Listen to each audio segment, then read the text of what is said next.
a series on time, but it's really a series on generosity. Because the way we navigate our time, and the way we deal with time, walks us through how we live generously. A lot of times we talk about generosity and we think we're just talking about our money. And your money will lead you places all day long. Make no mistake about it, right? Jesus makes this statement, where your treasure is, your heart is. So what you're giving your money to, where your money lands, can say a lot about the condition of your heart, right? However, where your treasure is, your heart is. And here's one thing that I know about people in this day and age. We do what we love most. We will give our time and ourselves to the thing that feeds what we think we most need all day. Like Corey and I, as a family, we value family. We give time to this. We have been a one-sport family, one sport at a time family. How about that? So right now, Mary and Christina, they do karate. And they started like in December, and they're a few months into it. They got their belts yesterday. It was pretty awesome to watch. Like, pretty cool watching them to learn some things and walk through that. But then they come up and they go, Dad, we also want to do soccer and softball and this and that and this. And can we also do the acting and the dancing and the this? And I'm like, Because not only can my time only go so far, but my wallet only goes so far too. Right? And all that stuff costs money. So our commitment and our time right now goes to karate with Mary and Christina. But our value is family. We want to be with them. We want to hang out with them. So we're there. And then Sunday nights, because we value family, we give our entire Sunday night to all of our big kids. And we have a big dinner together. It is come as you can, right? Like no pressure on the invitation. But if I start to hear rumors that nobody's coming, I promise you I'm cooking steak that night. On the night when everybody commits to come, it's like chili, you know. Oh, we got 12 people to feed tonight? Y'all are getting soup. Only 3 of you are signed up? Steak night. You'd be sorry you missed it. And then they don't come. And then they get soup the next time. Sorry, guys, it was steak week last week, you know. You give your time and you give your money to what you value. And that's the essence of generosity. It is, where is my heart connected to my treasure? Because you can find all day long what you love by what you give yourself to. How many countless hours do we spend scrolling, looking at other people's lives that we don't even know? And then getting all twisted and mad over some political opinion that just found its way into the stream of things of people that we don't know, that we want to see what's going on with them, apparently. What are we looking for in those moments? Are we looking for validation of our own lives? Are we just trying to disconnect from the world and just be distracted for a moment? What's happening? So generosity is there. At Cornerstone, we talk about generosity in this way, using our time, our talent, and our resources to support God's work locally and globally. Right? So how do we make space for that? And so we're in this dynamic. So today we're going to talk about how do we make the most out of your time. This is going to set the foundation for the rest of this series, building up to Easter. So every week we're going to be talking about a different way where you can actually rescue your time from everybody else, including yourself. So that when you're able to rescue that time, and you can grab that time, you can actually use that time rather than abuse that time or let someone else abuse the time. So what does that look like? How do we make the most of our time and live with generosity with our time? So one of the things that you can think about when it comes to time, There's two ways to think about how we really engage time, right? We can think about the whole span of time, chronology, right? There's a beginning and there's an end, and that's chronology. You can also think of time as specific moments. What do I do with my moments? Because every one of those moments is anchored to that timeline. And we all have a timeline. We all have a beginning. We will all have an end. Don't have to think about that today. But maybe we should. How do I live with the end of my time in mind? Because if we're drawing breath today, one of the things that I know is if we were to make it from Sunday to Sunday, every single one of us have 168 hours in the week. That's it. That's what we've got. Every single week, 168 hours. How many of you in the room or how many of you online get 7 to 8 hours of sleep a night?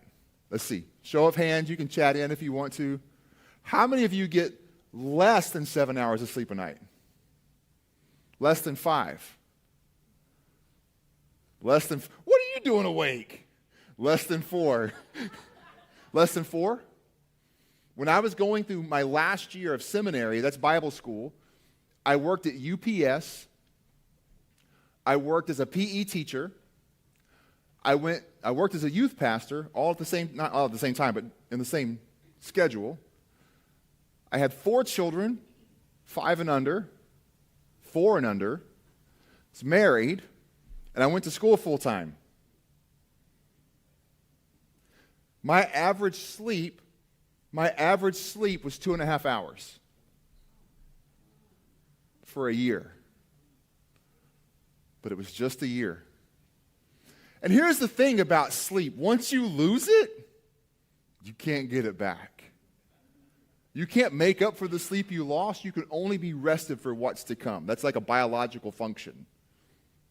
So sometimes, I'm so tired, I didn't get it to sleep in this week. If I'm going to sleep in and make up for no, you don't make up sleep. You actually just sleep for what's coming. You can't make up for what you lost. Like the effects of that are already in. You can't deal with it. You just got to sleep for tomorrow.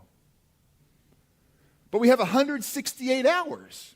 How many of you have on your mobile devices a system that tells you how long you spent watching your phone this week? How many of you actually check that? How many of you tell your phone it's lying? There's no way I spent that much time on my phone this week. We went to Phoenix recently on vacation. Mary and Christina are way into Pokemon, and I've shared this a little bit recently before. So I downloaded a game called Pokemon Go. So what it is that you can go into all these different places, and you can find little video game creatures, and they appear in your real-world setting. Right? So when we're at the airport in Minnesota, it was snowing. And so it's showing snow in the background of all the little Pokemon people because we're in Minnesota and there's actually snow. And then the next day it was melted, and so there was no snow in the video game anymore. In Phoenix, it showed mountains and different things for where we were, and we caught little Pokemon as we went places. And that week it says, your cell phone usage was 3 hours greater than it was the week before. I'm like, well, what did I do for 3 hours? Never mind. I was being a good dad. You know? But we will do stuff with our time. We only have 168 hours of that, though. And a big part of that time to be a healthy human is to actually sleep. How much time do you spend eating? How much time do you spend watching TV? Yesterday, there's a brand new show my girls wanted to watch, and so they're watching TV. And I go downstairs, I'm like, how many episodes have you watched? And you can kind of count. They're like 30 minutes apiece. Like, oh, no, I'm on 4. You've been down there for 2 hours watching TV? What was I doing? Cleaning the house, laundry, whatever. It helps, but, I'm a parent. I get it. Oh, we're not going to binge watch. You guys have watched enough. 4 episodes is good. Let's turn. But, Dad, no. You can finish it later. Go do something else with your time. So what do you do with your time? The difference between people who make their lives count and those who don't is how we manage our time. And we're going to talk about that here in a minute. Most people I have met have always wanted to do something meaningful with their lives. What does that mean? It's different for all of us. The way we engage with a significant, purposeful, meaningful life will be different for every one of us. But it will get down to one thing. What did you do with your time? Because you can have an incredible life and be absolutely broke. You can make a huge difference in the lives of people around you and just barely scrape by. Money doesn't determine how good your life can be. It can fuel some things. But it really gets down to what do you do with your time? How will you use your greatest resource? You. You are your greatest resource. So how will you use it? What does it look like? And what does that look like in kingdom purpose? Ephesians, Paul writes the Ephesians. Now, Ephesus is this incredible town. Massive, big city in the ancient world. Athens is one of those big cities. Athens is like the Los Angeles, well, probably Georgia now, but Hollywood, right? No one thinks of Georgia as Hollywood. No one wants to go to the Georgia Walk of Fame. It's the Hollywood Walk of Fame, where you see all the famous people's names down and the handprints and all that kind of stuff. Athens was that. It was the cultural place. It was driving culture. All the art, all the music, all the stage plays, all of that was coming out of that Grecian dynamic. Athens was a major city in biblical times. Rome, if you compare it to the United States today, was Washington, D.C. It was the center point of government. All the law for all the land was being made in Rome under Caesar, and what Caesar said was supposed to be carried out everywhere, even if the governors kind of manipulated power for themselves. If you're more interested in that, check out some ancient history. It's moderately fun. Moderately. Or it's terrible, depending on how you think about history, right? Ephesus is like the New York City. Potentially Minneapolis, the two largest financial exchange cities in the country, maybe a little bit Chicago. Like everything that happens with food, prices and all that gets set here in the Twin Cities. Did y'all know that? At the grain exchange.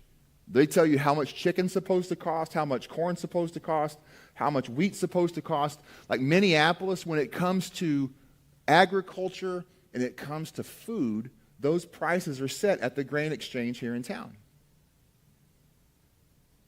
All the other business happens in New York. Exchanges of business happen, of course, like Chicago and Houston and all these kinds of cities. But prices are set, stock markets and food markets are set in those two cities. That was Ephesus. Ephesus was the center of trade in the ancient world. Everything went through Ephesus. It was right on the border. It's a Turkish, if we went to Ephesus today, we would be in Turkey.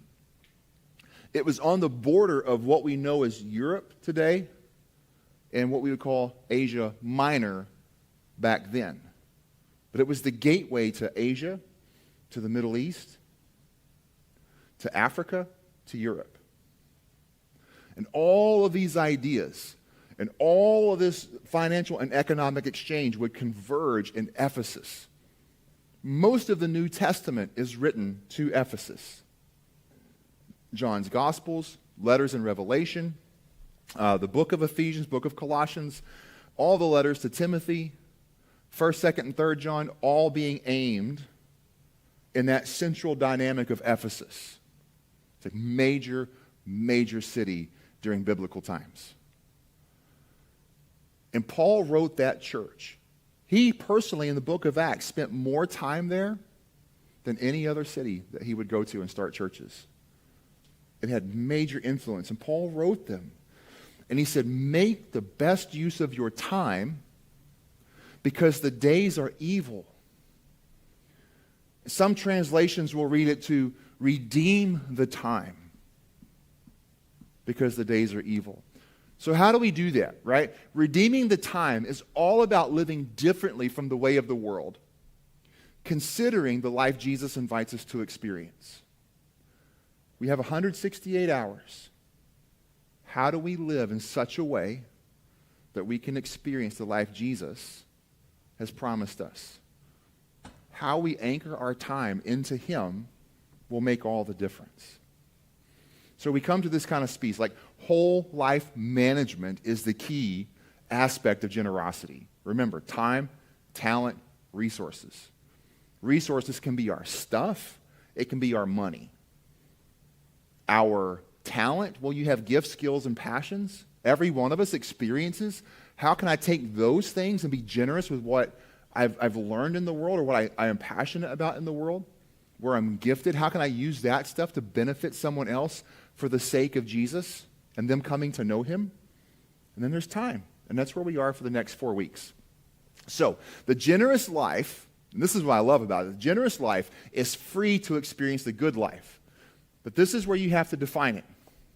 Am I going to define the good life on the world's terms, or do I define the good life on Jesus' terms?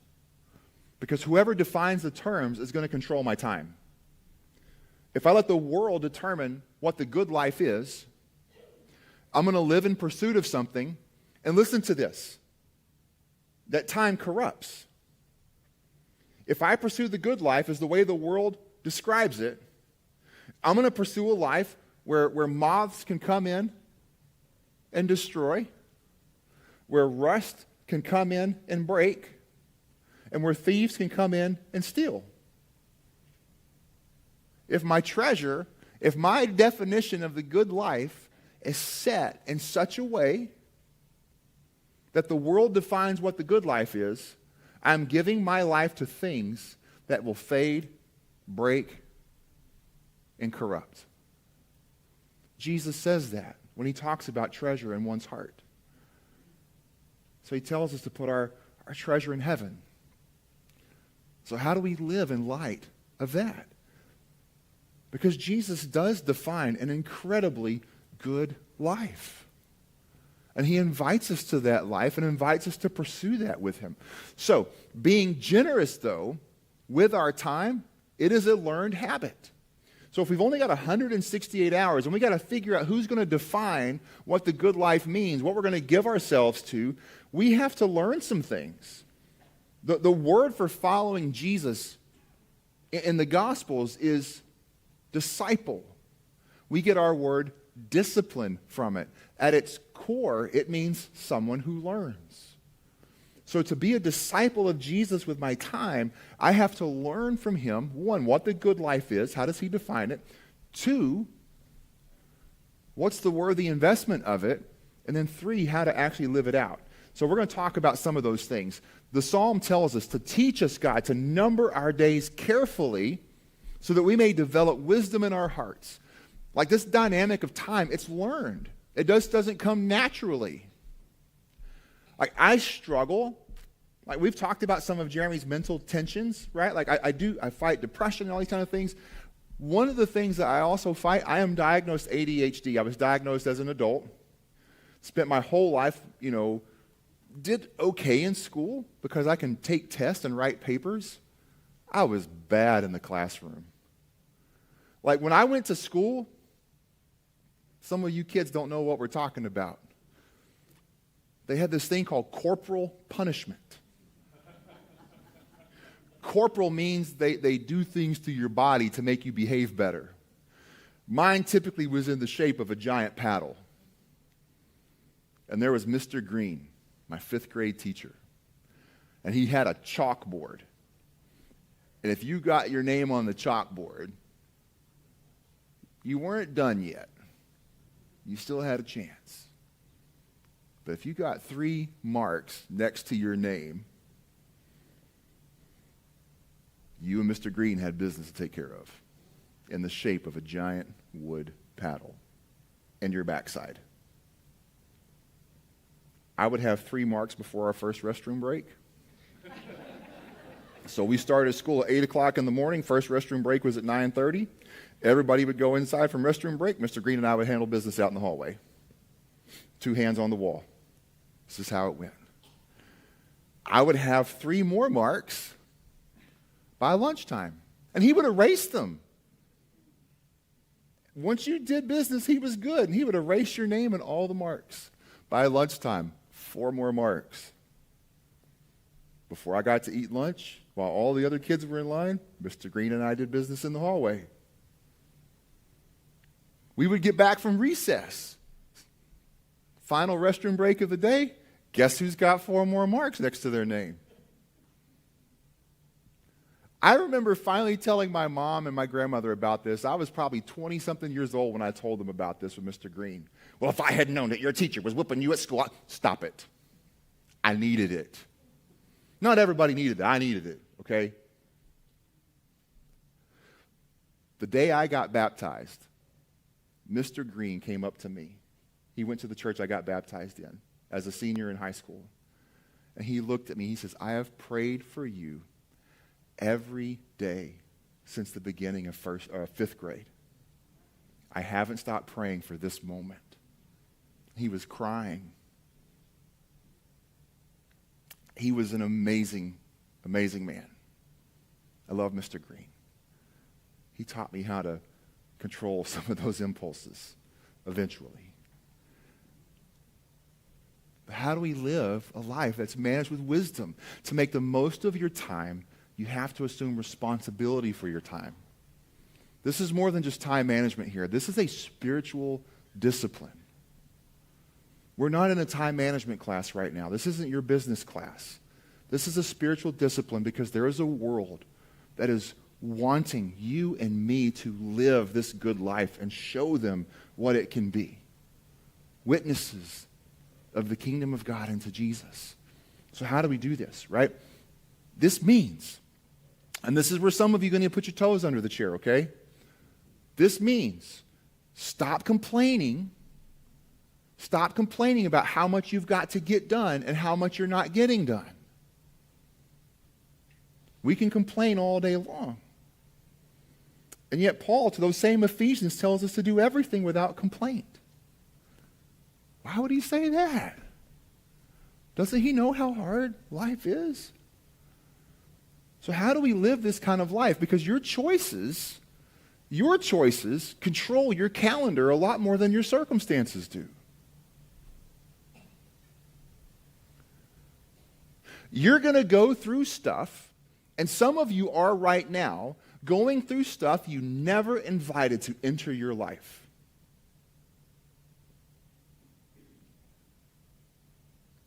You never invited the pain.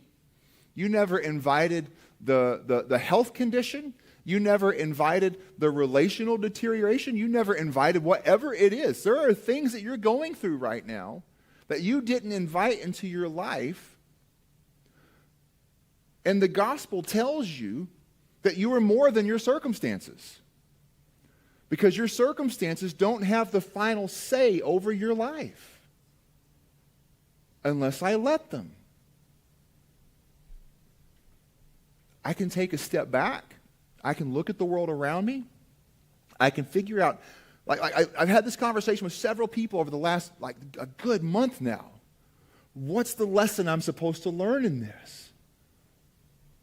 And I've wrestled with this conversation because I've said to a few, what if you're not supposed to learn a lesson? What if it's about how do I live faithful in this moment? How do I express my faith in this moment because this moment's hard? What if there's not a lesson to learn? What if it's just a blasted hard moment? And I'm not supposed to learn. I'm just supposed to live. And maybe everything that I need to live in this moment has already been given to me, but the moment feels so big that I can't see beyond it. And that happens to us a lot of times, right? So how do we deal with this? Galatians 6:5 says each person has to carry his load. But here's the beautiful thing. The same Paul who wrote that, who's written the things that we've talked about, also said, learn to carry each other's burdens. You have to carry your own load, But by faith, if we're in a household of faith together, a family of faith together, we believe in Jesus together, then there should be this dynamic of folks that come alongside with me, and I come alongside with them, and we all bring our circumstances, and we all bring the good life of Jesus with us. And it builds us up, right? So there's three kinds of people in the world. One of those people are accusers. You may know these people. If you know these people and they're sitting next to you, do not make eye contact. Okay? Like whatever you're doing right now. And if you're online and you know someone who's like this, don't hit the share button right now. Okay? Just kind of sit in it for a minute. Accusers, they go around and blame everybody else for their problems. Right? Like accusers are a kind of complainer, but they're not just stuck in complaint. Everything going wrong in their lives is somebody else's fault. I never have enough time because my husband doesn't help with the chores. The kids make messes everywhere they go. My boss doesn't understand how much work I have. You're maybe not, but maybe because your boss gave you the work. Which also means your boss thinks you're able to do it. It's the sign of validation. But instead of taking ownership of what we could do with our lives, we actually like to take a step back and accuse everybody. Just watch. It's going to happen, right? And we've heard it for 4 years, then we heard it 4 years before, then we hear it 4 years later. I can't move forward in life because of fill in the blank. Obama, Trump, Biden, Bush. Fill it in. Congress. Governor Walz. Governor Walz was only a good governor because he wanted to be reelected. Now he's a terrible governor. Well, was he a good governor or was he a terrible governor? Don't answer that out loud. Keep it to yourself. Show up in November. Let people know. But we'll make all kinds of excuses. They go around constantly accusing people for causing unhappiness in their lives. Accusers. It's their fault, it's their fault, it's their fault, it's their fault. It's never my fault. It's always their fault, right? Why do you look at the speck in your brother's eye, but don't notice the log in your own? Jesus says. Some of us have had people hurt us and do things to us that have caused all kinds of trouble. That could be anything from some form of abuse to a car accident that left you in a bad spot.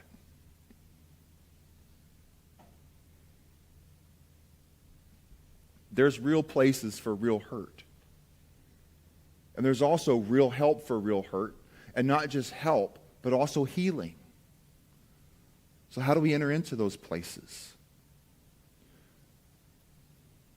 Like I was sitting with someone this week and we were talking about the tension between being a victim and being victimized. There's a difference between those two. And here's the difference. For the victim, the wound is still real, no matter how many years have passed since the hurt. For the victimized, there's closure to the hurt. I don't have a bleeding wound, I have a scar. And sometimes we don't know the difference between those two things. So the person I was talking to was struggling with some hurt that they had as a kid, some abandonment issues. And it's very fresh for them today. And so we talked about what that looked like. And I said, here's the thing. I have been abandoned in my life. I have felt those feelings in my life. And here's why I have a scar and you're still bleeding.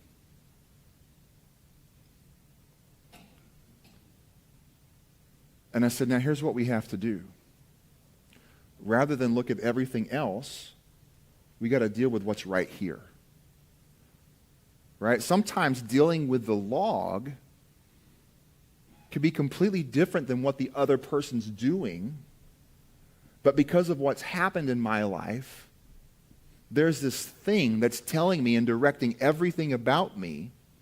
And so I got to deal with that so that I can move forward.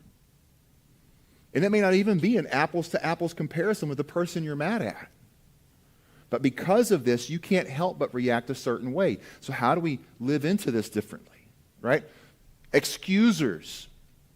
There's accusers and there's excusers. They make up excuses for everything. I think most of them are Cowboys fans. I'm one, I know. It's everybody else's fault we didn't win the Super Bowl. It wasn't the Cowboys' fault. They make up excuses for why they don't do more with their lives and why they're not happy. Well, life would be better if X, Y, Z, fill in the blanks. If only this, then, so they're not accusing it's your fault. They're making excuses for why life hasn't moved forward.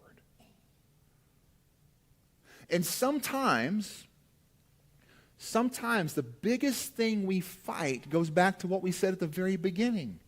We've allowed the wrong things to define what the good life is.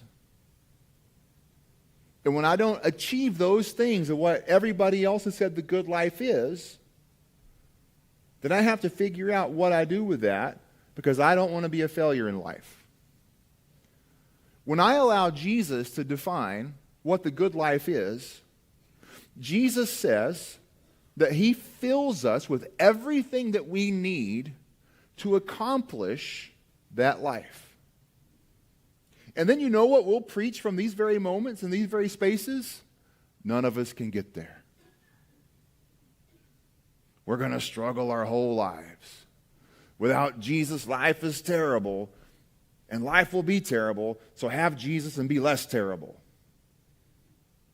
When the scripture says the same power that got Jesus out of the grave lives in you. I listen to people talk about, you'll never stop being an addict. You'll only be in recovery. You know what Jesus says? Behold, I make all things new. If you were with us last week and you heard stories from Teen Challenge, I love that Teen Challenge pushes that narrative. You can be healed. You do not have to be a victim who bleeds. You can be a victimized person who has a scar, but a story of healing that is true. But when I let everybody else tell the story of what success and goodness looks like, I am trapped by their standards. What am I going to do? Rather than being lifted by the life Jesus calls us to, I live by the pressure of everybody else. We tell ourselves rational lies. You ever lie to yourself? The person who tells you the most lies is the person who looks at you back in the mirror. But don't brush your teeth with your spouse because you'll think of the wrong person if you're married. You tell yourself lies all the time, and they sound good. And then you believe the lies as if it was true. I don't need the devil in the world to tell lies to me. I can do a pretty good job of that myself. And I'll start to believe those lies. The slacker will say, there's a lion outside. I'll be killed in the streets. Well, you know what? That's true. There is a lion outside. But I live in Minnesota. And I could say all day long, there's a lion in the streets outside somewhere. Somewhere on the Serengeti is a lion. That's a truthful statement. There's a lion outside. That lion in Africa is not going to kill me here. That lion at the zoo outside-ish isn't going to kill me in my neighborhood. But we will make up all kinds of excuses. That's the point of this proverb. We'll make up all kinds of excuses for why we shouldn't do stuff and then blame everything else for when it doesn't work. So how do we redeem the time? Choosers. One, choosers accept responsibility for their lives under Jesus. This isn't like a self-help, move it yourself kind of thing. Like Christ is in control. He's the king. He's on the throne. He's the one that's got to lead. But I got to take responsibility for that and order my life around what matters most.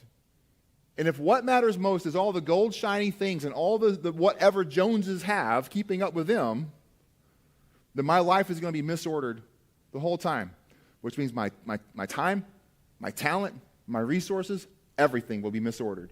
It starts at the foundation. And when Jesus is the definer of the good life, which he is, and I put myself to that, everything's different.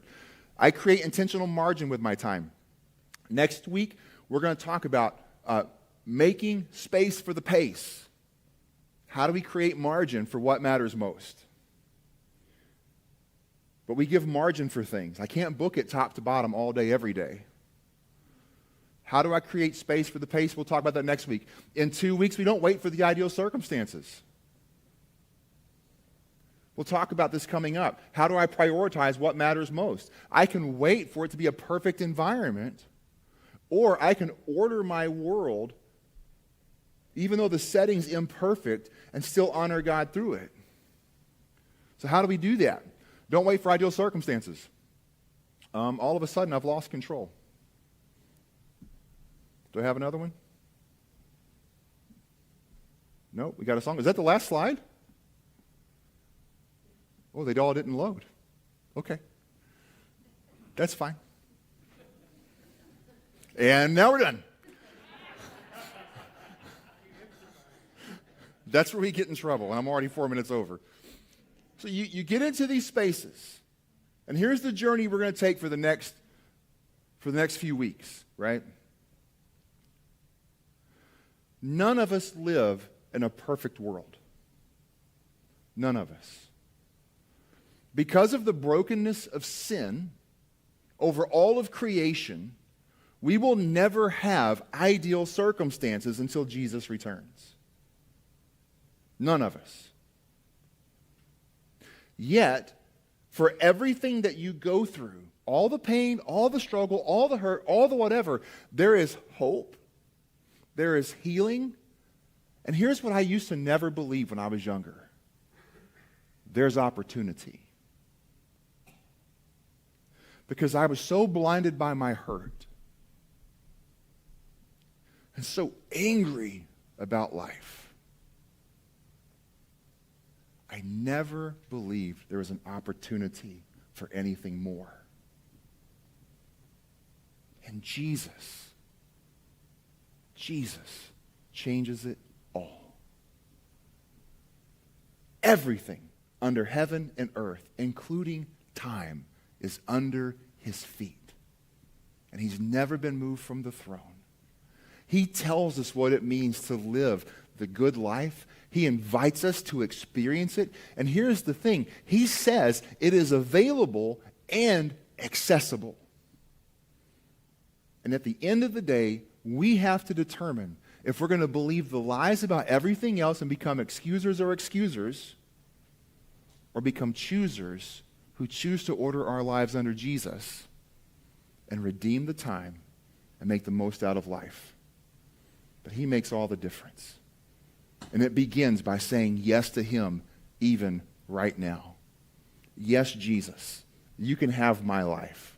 Help me to order it. Yes, Jesus, help me see your truth over the lies of the world and put my life in order that I can live the life you have in store for me. Because he does have a life in store for every single one of us. God, thank you for who you are. Thank you for what you're doing. Thank you that there is hope, that there is opportunity, that there is a redeeming place, even in our time in the middle of a broken world, that you lift us up. You provide for us, you equip us, you fill us, you empower us with everything we need to engage and embrace this life. Help us to grab onto you and live into that life. In your name we pray. Amen.